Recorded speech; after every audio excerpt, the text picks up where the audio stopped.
اگر آپ نے نماز کا پکا ارادہ کر لیا ہے اور آپ کی نمازیں قضا ہیں، سال 2 سال 3 سال، مہینہ 2 مہینے 6 مہینے، تو ان نمازوں کی قضائی کی کوئی ضرورت نہیں۔ بلکہ یہ بات یاد رکھیں، اگر آپ لازم قرار دے دیں گے پچھلی نمازیں ساری پڑھو، تو حضرت صاحب آپ اگلی نمازوں سے بھی بگا رہے ہیں اس کو۔ اگر انسان کی کیپیسٹی ہوتی کہ 1 سال تک ظہر کے وقت میں 2 ظہریں پڑھ لے، عصر کے وقت میں 2 ظہریں، تو اللہ رب العزت فرض نہ کر دیتے۔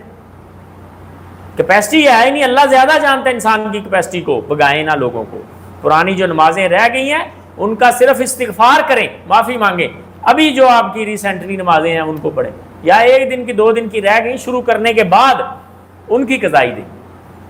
اور ایک میں یہاں آپ کو بڑی نکتے کی بات بتاؤں کہ حائضہ عورت، پیریڈ والی عورت، 7 دنوں کی قضائی نہیں اللہ نے واجب قرار دی اس کے اوپر، آپ پورے 7 سالوں کی قرار دے رہے ہیں، کیونکہ اللہ کو پتہ ہے عورت نہیں یہ کر سکتی، یہ نہیں قضائی دی جا سکتی اتنے دنوں کی۔